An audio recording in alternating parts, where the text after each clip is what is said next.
So, Mr. Jackson, we're here in your home today, here off of Autumn Ridge Drive. In Conroe. In Conroe. So, there have been some questions that have been going around lately about your residency. So, could you just give us a little rundown maybe of your history? What happened? Where have you been the last 6 months? The last 6 months I've been in a rental house because we've been building our new home. We sold the home in September last year on Conroe in Montgomery Lake, Conroe. And then we started building our new home. And so since you got to live somewhere and Miss Jackson's not comfortable living in the woods, we decided to get a rental house close as possible to our new home during the construction so we could visit it quite a bit. So that's what we've been for the last year, really. So when did you buy this home? You bought this home in 2019? We bought this lot in 2016 when we were still living on Montgomery Lake, Conroe in 2016, and we started building last year in October when we got our building permits from the City of Conroe. And that's when you also sold the previous home? Correct. Once you got this we needed to sell the new house to build the old house. We needed to sell the old house to build the new house. Absolutely. So this rent house, is the rent house in the City of Conroe or not? The rent house is technically in the city of Panorama Village, right across the street. So what made you decide you've got a lot of stuff going on in your personal life, what made you decide to go ahead and run for City Council? I decided to run for City Council in February. There was a special election called that had an open vacant seat, which is I'm on the special election for until May of 22. And so there was some things going on in council at the time with term limits, and then one of my opponents was testifying at council in regards to the term limits that a couple of council members brought up. And there was term limits for the council and the mayor. Now keep in mind, currently you can run for 2 4-year terms on council and mayor. You take 4 years off and you can come back and run for 8 more years. Take 4 years off, come back and run for 8 more. So what you're finding is you're getting a bunch of politicians that actually have 16, 20 years of service in the City of Conroe.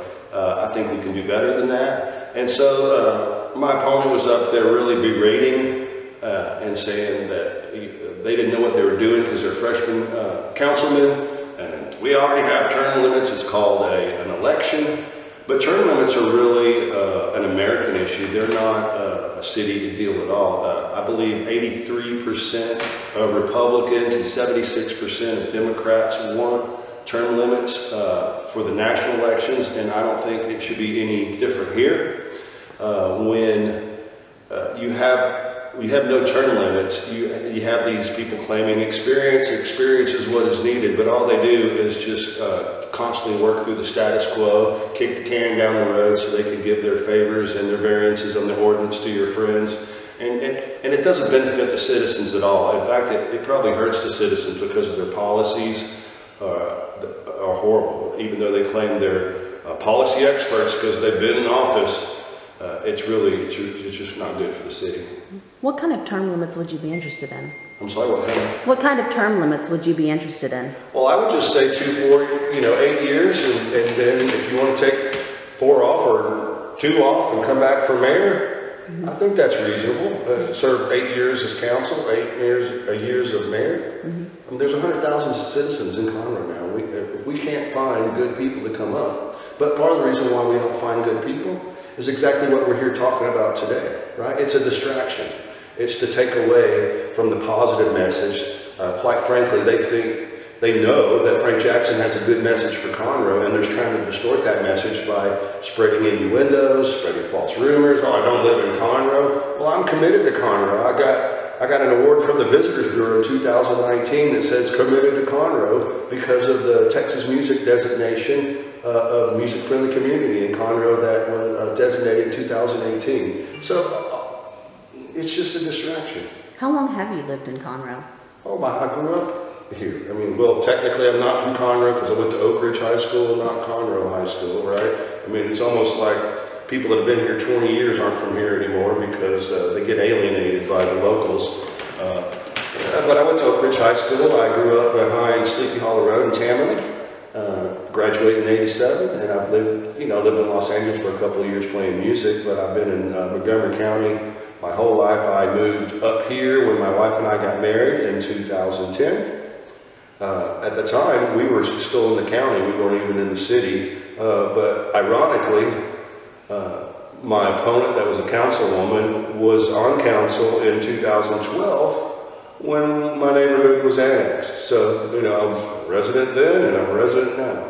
Mm-hmm. So you've also done a lot of business here in Conroe. I know you're working on building a food truck kind of restaurant area in downtown Conroe.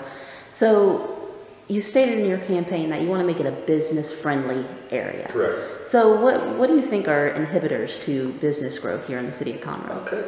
Yes. The Table at Madeley is going to be Conroe's first food truck park. It's located at 316 Madeley, and Belle and I purchased that land in 2018 with the intention of having just some kind of investment thing, and then we thought it would be great to put a food truck park in, a really nice one. It'll have 4 permanent spots for trucks to park monthly. We'll have 1,500 square foot of indoor air-conditioned space for serving drinks, beer and wine and things like that. We'll have an outdoor dining platform of 20 by 24 with artificial turf in front of it, all underneath the trees. And so part of my campaign about being business friendly is really inspired from my process of trying to develop the food park. I am not a developer. I am a music executive in the music industry, and so coming in and trying to learn how to build something was a struggle because I didn't know. And if you're trying to start a business in Conroe, unless you're Home Depot or you're real sexy with the Hughes and Johnson, you don't get a lot of attention. So I want to focus on small business people like my wife and I that are trying to invest in the community, if you will. And the easier we make it for people to do business and still comply with safety and all those kind of things, the more money the city's going to have. It's going to grow our tax base. It's going to provide jobs in Conroe for people to live. And it's going to help create a wonderful atmosphere downtown and attract more people to downtown, which is what we need, is to honor that historic nature of downtown Conroe. Mm-hmm. So what are some of the key issues you think that are difficult for businesses to overcome that want to come to Conroe? Well, for starters, there's no direction. There's nothing that says, hey, I want to have a City of Conroe website. Start a business in Conroe. Click. What kind of business would you like to start? Click. Do you own the land or lease the land? Click. Here's a long, comprehensive list of everything you have to do. You got to go get the civil engineers. You got to get the surveys done. You got to get all that stuff done. Creating that list will provide so much unnecessary time spent from city staff to get a spacing out here. To get a pre-development meeting. You get a pre-development meeting, you have the fire in there, you have engineering, permits, the police, everybody's in the room. And you could drop a plan on a napkin and get a meeting, and then all they're going to do is give you that long, comprehensive list that I think you should put on the website in the first place. It will streamline things. A lot of the problem is people don't understand too, because the ordinances and all that are very difficult to understand. They're not lawyers starting businesses in some cases. And so I would also want to contribute to that by maybe offering some kind of quarterly meeting, a small business meeting, to help potential small business owners actually learn the process and learn what to do. In addition to that, I think it would be good to try to create some kind of grant system that would reward people for starting businesses, or perhaps some really low interest loans that would help give them a shot in the arm to get started. Basically, if they're going to rehab an old building or do something like that, we should give some sort of grants to say thanks for cleaning up this property, thanks for paving it, thanks for improving downtown Conroe. And then with the loans too, that's going to really provide a lot of opportunities. Financially, a lot of people have great ideas and a great product. They just can't get off the ground because they're not financially backed. So speaking on to business development, you have the Dyson Technology Park, which was opened in 2013 and currently only has, I believe, one confirmed resident. Yep. do you think that would help bring more growth to Dyson, and how would you help foster that growth? Well, it's definitely a great opportunity out there. All the infrastructure's been laid and all that, and I think that was the whole point to begin with, is to invite and make it easier when these companies did come. It saved them time so they could get up and running. Perhaps doing some marketing for the city, traveling, talking to businesses in other states, encourage them to come here, encourage them how easy it is, how close it is to the airport. Those are all things that will help improve that. I know there's been a lot of talk about the Dyson Park, and people don't like it or don't want it to go away, but look, we've already paid for it, it's there, and when we start selling that, all that money comes, a lot of that money comes back into the CDIC for more future growth and development. Mm-hmm. Are there issues regarding permitting within the City of Conroe, between the county and so on? Well, currently, the permit department is still operating on software from 2005. So that's about equivalent of heating up your TV dinner on a wooden stove. It's embarrassing that the past leadership of this city has ignored technology so much. There's so much red tape, it's so hard. Even building this house, we called for an inspection after 6 months and 2 days, and it said our permit, we didn't have a permit, it expired. Well, the software only goes out 180 days. So they had to go re-up the software to push it out another 180 days to have the permits go through. So that kind of process, it's the permit and the engineering departments they have 1,500 homes they're building right now and about 190 engineering projects. That is an incredible flow of information to go back and forth. If we did a cloud-based technology, texting technology, where the guys in the field, every morning they start it up, they have their routes and where they go, you can notify the contractors when the inspector's on the way. It would save time when there's small little things that fail that could be corrected instantly. They could take a picture of it and send it to the contractor, and by the time they got back to City Hall at the end of the day, everybody would know what's going on instantly and not have to wait for them to document everything that happened for the day. That would streamline things. These permit guys or inspector guys, they're inspecting close to 40 or 50 properties a day for all kinds of different phases of the construction. So that kind of technology is a must. On the budget this year, they were able to get $400,000 to start this. Unfortunately, it's not going to be active until another probably 12, 18 months because they have to convert everything from the old system to the new. So at least it'll get going eventually, but it's just hard to believe that they went 15 years with that. That'd be like having a rotary phone instead of an iPhone. Right. So another thing we're talking about is infrastructure development and community development in the City of Conroe. They just recently passed, at the previous meeting, a $56 million package for certificates of obligation for water and sewer projects. Mm-hmm. Do you think that's the right step forward? More needs to be done? Well, something has to be done. Part of the problem when you kick the can down the road for years after years, the money, you fall down on infrastructure and water plants and stuff. There'll be 100,000 people here after this, the census this year, and so something has to be done. The expense of sewer rates and all that are going crazy. They're just going up and up every year. Something has to be done, but until you have, there's an obligation for the city to provide water and services that's clean and it works, and so you've got to spend the money to get it going. You got to fix it. You can't let it fail. Then what? Now, Conroe is dealing with being one of the fastest growing cities. It's dealing with a lot of new development as well as maintaining the historic development as well. How would you balance that? Balance what? Balance maintaining the historic value of Conroe with the new development coming in. Well, I think it's a mixture of both.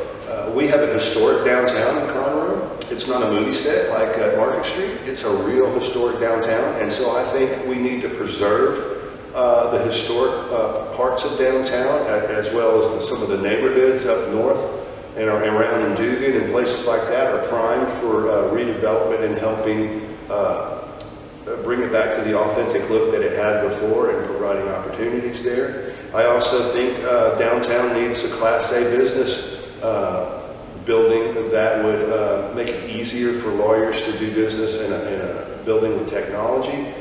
It would probably free up some of the offices around downtown, around the courthouse, for more retail, more restaurant and bars could come in that would really attract tourism. So I think a blend of the two. I think some more downtown living space is necessary, almost like retail on the bottom with multifamily on like 3 or 4 floors above it. All those kind of things will attract more people to downtown and make it more habitable. In addition to that, we're about 3.5 hour drive from 15 million people around, so it's a great opportunity to grow our tourism, and downtown will definitely be a part of that, simply because we're right here at the crossroads between Beaumont and Austin and Houston and Dallas, so that's really a great opportunity. We increased the hot tax. We have more money to advertise and market this city, and that's really what I plan to do, is help market this city to get it out there where people know what a great opportunity and a great place Conroe, Texas is, and especially the historic downtown. Mm-hmm. So you just said that you wanted to increase hot taxes, the hotel occupancy taxes. How would that help the city? When I say increase it, not the amount, but increasing when more people come here and spend more dollars. When the table at Madeley's open, they're going to put people in bed in hotel rooms because they're coming to town, spending the night, spending the weekend, having events here. That's what I mean by increasing hot tax. So increasing the revenue, not the percentage amount on them. Right. And the good thing is, you don't pay hot tax as a citizen unless you're in a hotel at home. So right. if your wife kicks you out or something, then you're contributing to the hot tax. Just wanted to clarify that. Good. All right, so just to kind of wrap this up, circle back, some of the allegations regarding such as your residency and your ideas for the city, how has that impacted your campaign? It's just a distraction, you know. It's just unfortunate that people will do that instead of talking about the issues, you know, instead of talking about infrastructure, the water, the sewer, helping small businesses. We're splitting hairs. We're doing petty stuff just to distract. It's almost like smoke and mirrors. But I'll tell you what, we're going to turn the light on, the fan on, blow all that smoke away from the mirrors and realize there's a glass, and we need to go look and take the city to the next level to make the second generation, third generation behind me a great place to live long after we're gone, and it starts today. Thank you. Thank you very much, Mr. Jackson, for your time today. That's it.